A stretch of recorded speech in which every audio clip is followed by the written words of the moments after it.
peuple du Burkina, au cours de cette nuit du 4 août 1983, au premier scintillement des étoiles dans le ciel de notre patrie, il nous fallait prendre la tête des jacqueries qui s'annonçaient dans les campagnes affolées par l'avancée du désert, épuisées par la faim et la soif, et délaissées. Il nous fallait donner un sens aux révoltes grondantes des masses urbaines désœuvrées, frustrées et fatiguées de voir circuler les limousines des élites aliénées qui se succédaient à la tête de l'État et qui ne leur offraient rien d'autre que des fausses solutions pensées et conçues par les cerveaux des autres. Il nous fallait donner une âme idéologique au juste litre de nos masses populaires mobilisées contre l'impérialisme monstrueux. À la révolte passagère, simple feu de paille devait se substituer pour toujours la révolution, lutte éternelle contre toute domination. D'autres avant moi ont dit, d'autres après moi diront à quel point s'est élargi le fossé entre les peuples nantis et ceux qui n'aspirent qu'à manger à leur faim. Boire à leur soif, survivre et conserver leur dignité. Mais nul n'imaginera à quel point le grain du pauvre a nourri chez nous la vache du riche. Dans le cas de l'ex-Haute-Volta, le processus était encore plus exemplaire. Nous étions la condensation magique, le raccourci de toutes les calamités qui ont fondu sur les pays dits en voie de développement.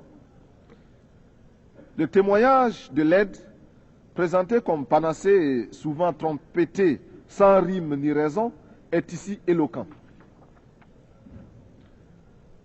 Très peu sont les pays qui ont été comme le mien, inondés d'aides de toutes sortes. Cette aide est, en principe, censée œuvrer au développement. On cherchera en vain, dans ce qui fut autrefois la Haute-Volta, les signes de ce qui peut relever d'un développement. Les hommes en place, soit par naïveté, soit par égoïsme de classe, n'ont pas pu ou n'ont pas voulu maîtriser cet afflux extérieur, en saisir la portée et exprimer des exigences dans l'intérêt de notre peuple. Analysant un tableau publié en 1983 par le Club du Sahel, Jacques Giry, dans son ouvrage « Le Sahel de demain », conclut avec beaucoup de bon sens que l'aide au Sahel, à cause de son contenu et des mécanismes en place, n'est qu'une aide à la survie. Seul, souligne-t-il, 30% de cette aide permet simplement au Sahel de vivre. Selon Jacques Giry, cette aide extérieure n'aura pas d'autre but que de continuer à développer les secteurs improductifs, imposant des charges intolérables à nos petits budgets, désorganisant nos campagnes, creusant les déficits de notre balance commerciale, accélérant notre endettement. Juste quelques clichés pour présenter l'ex-Haute-Volta. 7 millions d'habitants avec plus de 6 millions de paysannes et de paysans.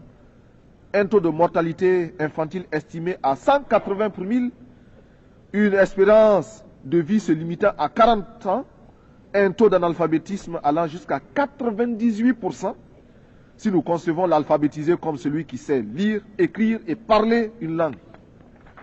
Un médecin pour 50 000 habitants. Un taux de scolarisation de 16%.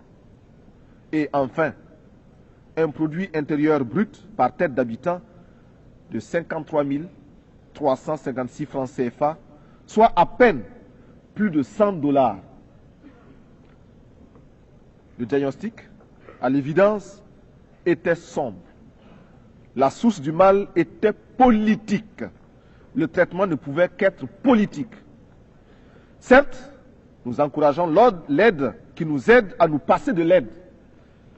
Mais en général, la politique d'assistance et d'aide n'a abouti qu'à nous désorganiser, à nous asservir et à nous déresponsabiliser.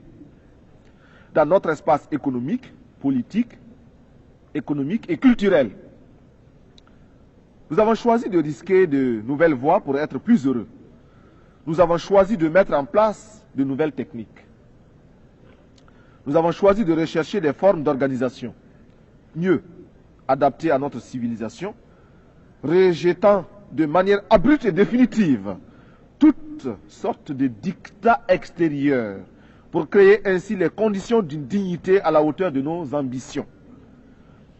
Refuser l'état de survie, desserrer les pressions, libérer nos campagnes d'un immobilisme moyen d'enjeu ou d'une répression, démocratiser notre société, ouvrir les esprits sur un univers de responsabilité collective pour oser inventer l'avenir. Briser et reconstruire l'administration à travers une autre image du fonctionnaire, plonger notre armée dans le peuple par le travail productif et lui rappeler incessamment que sans formation patriotique, un militaire n'est qu'un criminel en puissance. Tel est notre programme politique.